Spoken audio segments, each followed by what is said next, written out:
નમસ્કાર વિદ્યાર્થી મિત્રો, ધોરણ 12 એસપીસીસી વિભાગ 2 પાઠ નંબર 4 સભ્યપદ મેમ્બરશીપ. સભ્યપદ વિશે આજે આપણે સમજૂતી મેળવવાનું છે. અગાઉ આપણે 3 પાઠ જોયા રિલેટિવ છે. સભ્યપદ શું છે, કઈ રીતે સભ્યપદ મેળવી શકાય, શું શું હોય છે સભ્યપદમાં, તેના વિશે માહિતી મેળવવાની છે. તો હવે પહેલાં એમાં આપણે જોઈશું પ્રસ્તાવના. સભ્યપદમાં પહેલાં આપણે જોઈશું પ્રસ્તાવના.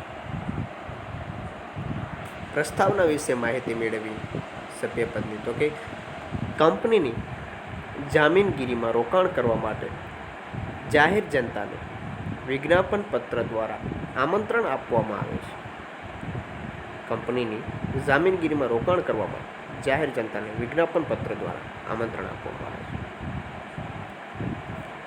કંપનીની જે જામીનગીરી હોય છે તેમાં રોકાણ કરવા માટે જાહેર જનતાને, જે આમ જનતા છે, જાહેર જનતા છે, માર્કેટમાં બજારોમાં લોકો છે, એને વિજ્ઞાપન પત્ર દ્વારા આમંત્રણ આપવામાં આવે છે. શેર ખરીદવા, સભ્યપદ મેળવવા વગેરે માટે આમંત્રણ આપવામાં આવે છે. જેના અનુસંધાનમાં કંપનીમાં રોકાણ કરવા ઈચ્છતી વ્યક્તિઓ શેર ખરીદવા માટે અરજી કરે છે. જેના અનુસંધાનમાં વિજ્ઞાપન પત્રમાં તે જાહેર જનતાને આમંત્રણ આપશે. એના સંદર્ભમાં, તેના સંદર્ભમાં કંપની રોકાણ કરવા ઈચ્છતી વ્યક્તિઓને શેર ખરીદવા માટે અરજી કરે છે. જે તે વ્યક્તિઓ શેર ખરીદવા માટે અરજી કરશે. કંપની આવેલી અરજીઓ એકત્રિત કરી તેનું વર્ગીકરણ કરે છે. એકત્રિત કરી અને તેનું વર્ગીકરણ કરે છે. અને શેર ફાળવણી અંગેની નીતિ સંચાલક મંડળ શેર બજારના પ્રતિનિધિઓ સાથે પરામર્શ કરી નક્કી કરે છે. શેર બજારના પ્રતિનિધિઓ સાથે પરામર્શ કરી નક્કી કરે છે. શેર ફાળવણીનું કાર્ય પૂર્ણ થયા બાદ, જે શેર ફાળવણીનું કાર્ય હશે તે પૂર્ણ થયા બાદ જે અરજદારોના શેર મંજૂર થયા હોય તેમના નામ સભ્યપત્રકમાં નોંધવામાં આવે છે. જે મંજૂર થયા હોય તેમના નામ સભ્યપત્રકમાં નોંધવામાં આવશે. આ રીતે તેઓ કંપનીના સભ્ય ગણાય છે.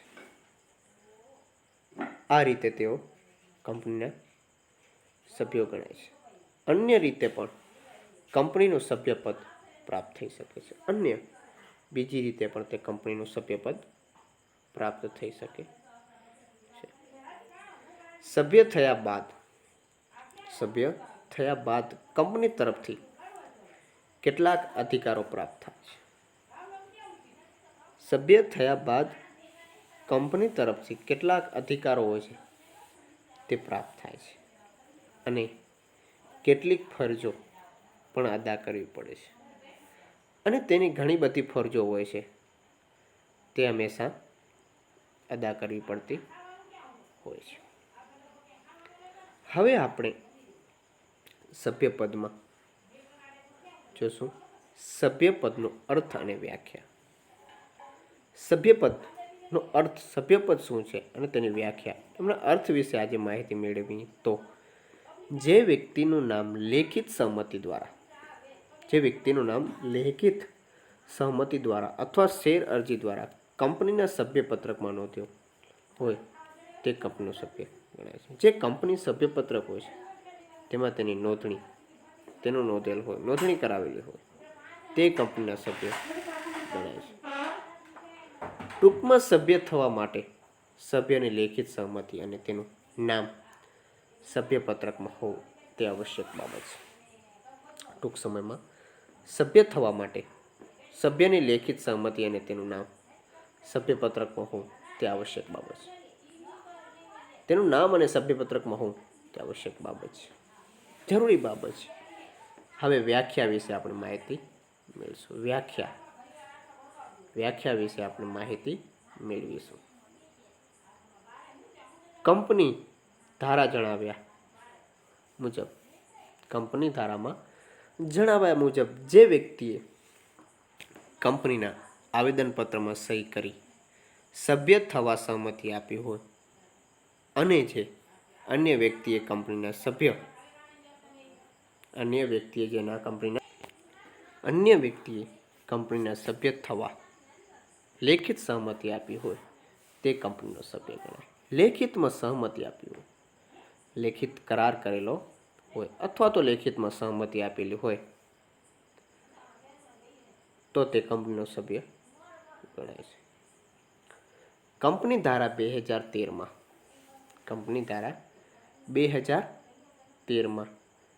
જણાવ્યા મુજબ કંપનીના શેર ધારણ કરનાર વ્યક્તિ પોતાના શેર ડિપોઝિટરી પાસે પણ રાખી શકે છે. આ શેર ધારકના નામ કંપનીના સભ્યપત્રકમાં નોંધાયેલ ન હોય, આ શેર ધારકના નામ કંપનીના સભ્યપત્રક હોય છે તેમાં નોંધાયેલા ન હોવા છતાં ડિપોઝિટરીની નોંધમાં લાભાર્થી માલિક તરીકે દર્શાવે હોવાથી તે કંપનીનો સભ્ય ગણાય છે. માલિકી તરીકે દર્શાવેલ હોવાથી તે પણ કંપનીનો સભ્ય ગણાય છે, માલિક ગણાય. હવે આપણે જોઈશું સભ્ય અને શેર હોલ્ડર.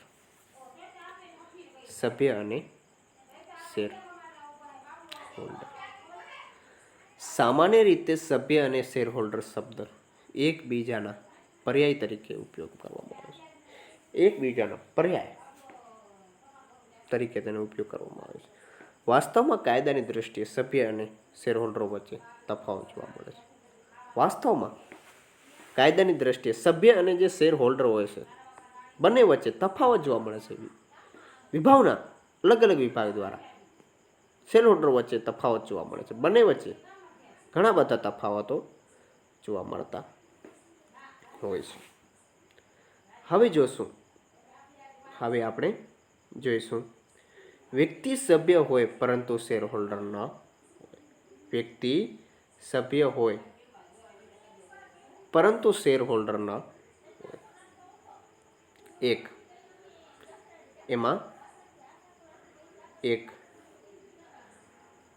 જે વ્યક્તિએ કંપનીના આવેદનપત્રમાં સહી કરી હોય તે પરત સભ્ય બને છે. જે કંપનીના આવેદનપત્ર હોય છે તેમાં સહી કરી હોય તે તરત સભ્ય બને છે.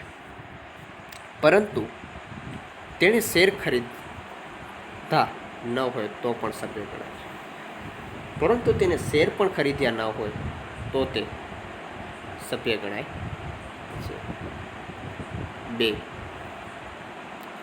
બાંયધરીથી મર્યાદિત જવાબદારીવાળી કંપનીમાં સભ્યોએ માત્ર ચોક્કસ રકમ પૂરતી બાંયધરી આપી હોય. બાંયધરીથી મર્યાદિત જવાબદારીવાળી કંપનીમાં સભ્યોએ માત્ર ચોક્કસ રકમ પૂરતી બાંયધરી આપી હોય. જે ચોક્કસ રકમ હોય છે તેના પૂરતી જ બાંયધરી આપ્યું હોય અને તેઓની પાસે શેર ન હોવા છતાં સભ્ય તરીકે ગણાય છે. શેર ન હોવા છતાં તે સભ્ય તરીકે ગણવામાં આવે છે. 3. જે વ્યક્તિએ પોતાના શેર બીજાના નામે ફેરબદલી કર્યા હોય તો તે શેર હોલ્ડર તરીકે રહેતો નથી. તો તે બીજાના નામે તરફેણમાં કરી દીધા હોય તો તે શેર હોલ્ડર તરીકે રહેતો નથી. પરંતુ જ્યાં સુધી કંપનીના સભ્યપત્રકમાં તેનું નામ રદ ન થાય ત્યાં સુધી તે સભ્ય ગણાય છે. જ્યાં સુધી કંપનીનું જે સભ્યપત્રક હોય છે, સભ્યપત્રકમાં તેનું નામ રદ ન થાય ત્યાં સુધી તે સભ્ય ગણાય છે. 4. જે કંપની શેર મૂડી ધરાવતી નથી, જે કંપની શેર મૂડી ધરાવતી નથી તે કંપનીના શેર હોલ્ડર હોવા છતાં, શેર હોલ્ડર હોતા નથી તેમ છતાં કંપની સભ્યો તો હોય છે, તે કંપની સભ્ય તો હોય જ છે.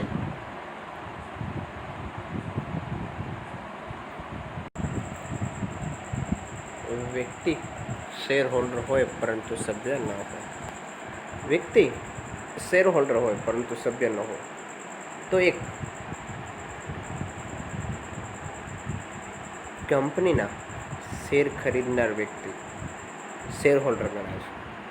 કંપનીના જે શેર ખરીદનાર વ્યક્તિ હોય છે તે શેર હોલ્ડર ગણાય છે. જ્યાં સુધી તે પોતાનું નામ સભ્યપત્રકમાં ન નોંધાવે ત્યાં સુધી કંપનીનો સભ્ય ગણાતો નથી.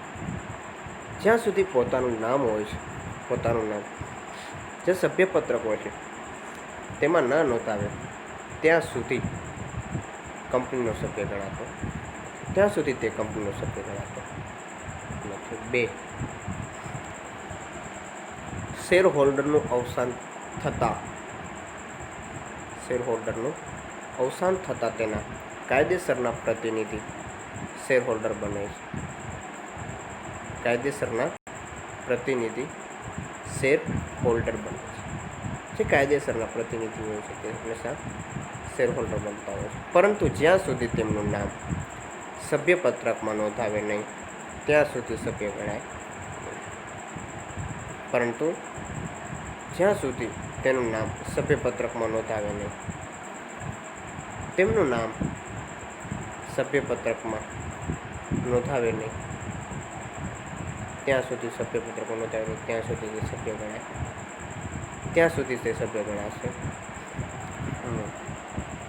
હવે આપણે સભ્ય અને શેર હોલ્ડર વચ્ચેનો તફાવત સમજીશું. સભ્ય અને શેર હોલ્ડર વચ્ચેનો તફાવત. સભ્ય અને શેર હોલ્ડર વચ્ચે શું ડિફરન્સ છે? તો કે એક અર્થ, સભ્યમાં જે વ્યક્તિનું નામ લેખિત સહમતિ દ્વારા કે શેર અરજી દ્વારા સભ્યપત્રકમાં નોંધ થયેલ હોય તે કંપનીના સભ્ય ગણાય. જે વ્યક્તિનું નામ લેખિત સહમતિ દ્વારા કે શેર અરજી દ્વારા સભ્યપત્રકમાં નોંધ થયેલ હોય તે કંપનીના સભ્ય ગણાય. શેર હોલ્ડર જે વ્યક્તિ કંપનીના શેર ધરાવતી હોય, જે વ્યક્તિ કંપનીના શેર ધરાવતી હોય તે કંપનીના સભ્યપત્રક શેર હોલ્ડર કહેવામાં આવે છે.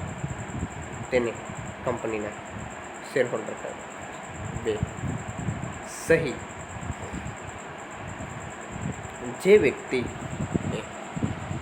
જે વ્યક્તિએ આવેદનપત્રમાં સ્થાપનાની કલમમાં સહી કરી હોય તેને સભ્ય તરીકે ગણી લેવામાં આવે છે. જે વ્યક્તિએ આવેદનપત્રમાં સ્થાપનાની કલમમાં સહી કરી હોય, સ્થાપનાની કલમ હોય છે તેમાં સહી કરી હોય તેને સભ્ય તરીકે ગણી લેવામાં આવે છે. હવે શેર હોલ્ડર તો કે કંપનીના આવેદનપત્રમાં શેર હોલ્ડરની સહી જરૂરી. કંપનીનો જે આવેદનપત્ર હોય છે, આવેદનપત્રમાં શેર હોલ્ડરની સહી જરૂરી. શેર હોલ્ડરની સહીની તેમાં જરૂર પડતી. 3. કાયદાકીય હસ્તાંતરણ. કાયદાકીય હસ્તાંતરણ. કાયદાકીય હસ્તાંતરણ તો કે કાયદેસરનો પ્રતિનિધિ શેર ફેરબદલીની પ્રક્રિયા દ્વારા, કાયદેસરનો પ્રતિનિધિ શેર ફેરબદલીની પ્રક્રિયા દ્વારા તેનું નામ સભ્યપત્રકમાં નોંધાવે ત્યારે, તેનું નામ સભ્યપત્રકમાં નોંધાવે ત્યારે તે સભ્ય ગણાય છે. ત્યારે તે સભ્ય ગણવામાં આવે છે. કાયદાકીય હસ્તાંતરણ દ્વારા જ્યારે કાયદેસરના પ્રતિનિધિને શેર પ્રાપ્ત થાય ત્યારે તે શેર હોલ્ડર ગણાય. કાયદાકીય હસ્તાંતરણ દ્વારા જ્યારે કાયદેસરના પ્રતિનિધિને શેર પ્રાપ્ત થાય ત્યારે તે શેર હોલ્ડર ગણાય છે. ત્યારે તે શેર હોલ્ડર ગણવામાં આવે છે. હવે આપણે જોવાનું છે સભ્યપદ કોણ મેળવી શકે. સભ્યપદ કોણ મેળવી શકે? કંપનીએ કાયદા દ્વારા અસ્તિત્વમાં આવેલી કૃત્રિમ વ્યક્તિ છે. કંપનીએ કાયદા દ્વારા અસ્તિત્વમાં આવેલી કૃત્રિમ વ્યક્તિ છે જે કાયદા દ્વારા જીવંત વ્યક્તિ જેવા અધિકાર ભોગવે છે. જે કાયદા દ્વારા જીવંત વ્યક્તિ જેવા અધિકાર ભોગવે છે. કાયદાની દ્રષ્ટિએ સ્વતંત્ર અસ્તિત્વ તેમજ વ્યક્તિત્વ ધરાવનાર કોઈપણ એકમ કંપનીનું સભ્યપદ પ્રાપ્ત કરી શકે. કોઈપણ એકમ કંપનીનું સભ્યપદ પ્રાપ્ત કરી શકે છે. આ અંગે કંપનીના નિયમન પત્રની જોગવાઈનું પાલન થવું જરૂરી છે. આ અંગે જે કંપનીનું નિયમન પત્રની જોગવાઈનું પાલન થવું ખૂબ જ જરૂરી બન્યું છે. કંપનીનું સભ્યપદ મેળવવા માટે નીચેની વ્યક્તિ કે સંસ્થાનો સમાવેશ કરી શકાય છે. કંપનીનું સભ્યપદ મેળવવા માટે નીચેની વ્યક્તિ કે સંસ્થાનો સમાવેશ કરી શકાય છે. હવે જોઈશું આપણે જીવંત વ્યક્તિ.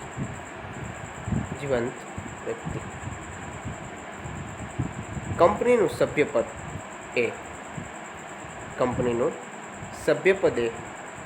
વ્યક્તિ અને કંપની વચ્ચેના કરાર દ્વારા મળે છે. ભારતીય કરારના કાયદા મુજબ કરાર કરવા માટે સમર્થ એવી કોઈ પણ જીવંત વ્યક્તિ સભ્ય બની શકે.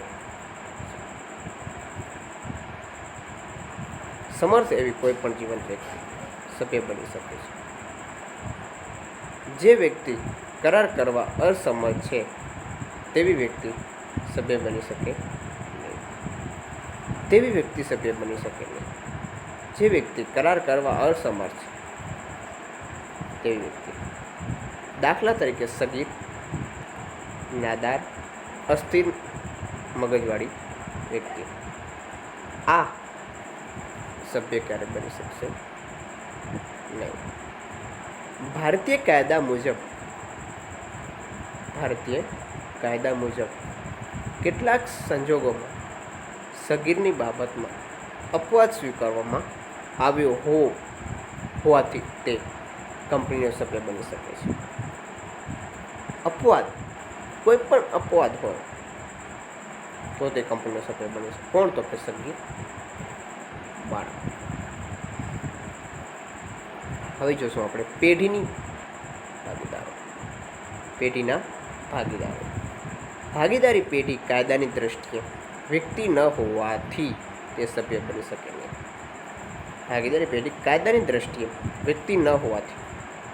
કાયદો હોય છે, કાયદાની દ્રષ્ટિએ વ્યક્તિ ન હોવાથી તે સભ્ય બની શકે નહીં. પરંતુ પેઢીના ભાગીદારો વ્યક્તિગત રીતે અથવા સંયુક્તપણે કંપનીનું સભ્યપદ મેળવી શકે છે.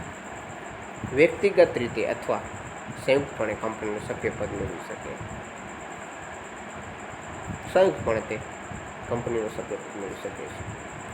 હિન્દુ અવિભક્ત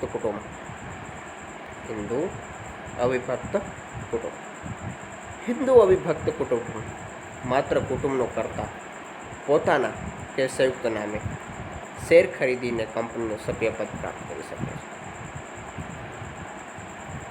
માત્ર કુટુંબનો કરતા પોતાના કે સંયુક્ત નામે શેર ખરીદીને કંપનીનું સભ્યપદ પ્રાપ્ત કરી શકે છે.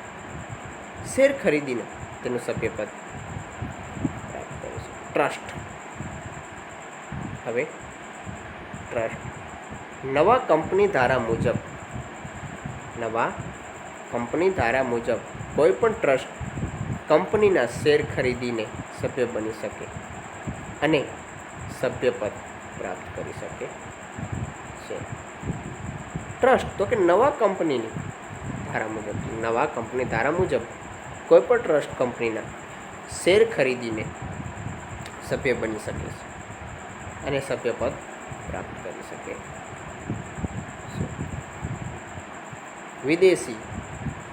વિદેશી વ્યક્તિ.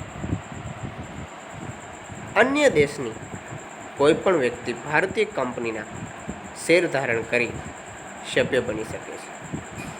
અન્ય કંપનીના શેર ધારણ કરી અને સભ્ય બની શકે છે. પરંતુ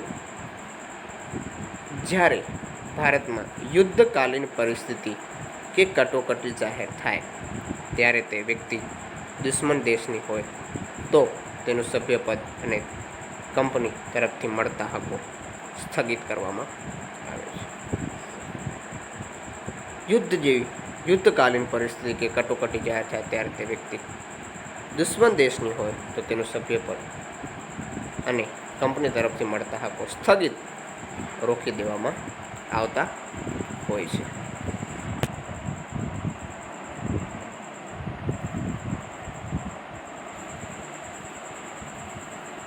સંયુક્ત શેર ધરાવનાર. જ્યારે બે કે તેથી વધુ વ્યક્તિઓ સંયુક્ત નામે કંપનીના શેર ખરીદે ત્યારે કંપનીના સભ્યપત્રકમાં સંયુક્ત નામ લખવામાં આવે છે. સંયુક્ત શેર ખરીદે ત્યારે સંયુક્ત નામ લખવામાં આવે છે. બે નામ લખવામાં આવે છે. જેમના નામ સભ્યપત્રકમાં દર્શાવેલ હોય તેમની વ્યક્તિગત અને સંયુક્ત જવાબદારી ઉદ્ભવે છે. વહીવટી સરળતા ખાતર જેનું નામ પ્રથમ હોય તેના નામે કંપની પત્રવ્યવહાર કરે છે. જેનું નામ પ્રથમ હોય વહીવટની સરળતા અનુભવાય તે માટે જે વ્યક્તિનું નામ પ્રથમ હોય તેના નામે કંપની પત્રવ્યવહાર કરે છે. નોટિસ, ડિવિડન્ડ, વોરંટ, પરિપત્ર, દસ્તાવેજ, શેર પ્રમાણપત્ર તેના સરનામે મોકલવામાં આવે છે. આ બધું તેમના નામે જ મોકલવામાં આવે છે. હવે જોઈશું કંપની કાયદા દ્વારા અસ્તિત્વમાં આવેલી અલગ અને સ્વતંત્ર કૃત્રિમ વ્યક્તિ હોવાથી સભ્યપદ મેળવી શકે છે. કંપની સ્વતંત્ર અને કૃત્રિમ વ્યક્તિ હોવાથી સભ્યપદ મેળવી શકે છે. કંપની પોતાના નિયમન પત્ર અનુસાર બીજી કંપનીનું સભ્યપદ મેળવી શકે છે. કંપની પોતાના નિયમન પત્ર અનુસાર બીજી કંપની સભ્યપદ મેળવી શકે છે. જેમાં નીચેની જોગવાઈઓનું પાલન થવું જરૂરી છે. એમાં નીચેની જે જોગવાઈઓ છે એમનું પાલન થવું ખૂબ જ જરૂરી બની ગયું છે. 1. કંપની પોતાના નિયમન પત્રના અનુસંધાનમાં જ અન્ય કંપનીનું સભ્યપદ મેળવી શકે છે. નિયમન પત્રમાં અનુસંધાનમાં અન્ય કંપનીનું સભ્યપદ તે મેળવી શકે છે. 2. ગૌણ કંપની તેની શાસક કંપનીનું સભ્યપદ ન મેળવી શકે. ગૌણ કંપની તેની શાસક કંપનીનું સભ્યપદ ન મેળવી શકે, પરંતુ નીચે જણાવેલ અપવાદરૂપ સંજોગોમાં તે કંપની શાસક કંપનીનું સભ્યપદ પ્રાપ્ત કરી શકે. અપવાદરૂપ તે સંજોગોમાં તે કંપનીનું શાસક કંપનીનું સભ્યપદ પ્રાપ્ત કરી શકે છે. શાસક કંપનીના કોઈ સભ્યનું અવસાન થાય અને ગૌણ કંપની કાયદેસરના પ્રતિનિધિ તરીકે શેર ધારણ કરે ત્યારે. કંપની કાયદેસરના પ્રતિનિધિ તરીકે શેર ધારણ કરે ત્યારે. બી. ગૌણ કંપની કોઈ પણ સભ્યની ટ્રસ્ટી તરીકે હોદ્દો ધરાવતી હોય અને આવા ટ્રસ્ટમાં કોઈ પણ હિત સંબંધ ન હોય. સંબંધ ન હોય ત્યારે. સી, આ કાયદાના અમલ પહેલાં કોઈ ગૌણ કંપની શાસક કંપનીનું સભ્યપદ મેળવ્યા બાદ તે કંપનીઓ વચ્ચે સંબંધ સ્થાપિત થયો હોય ત્યારે.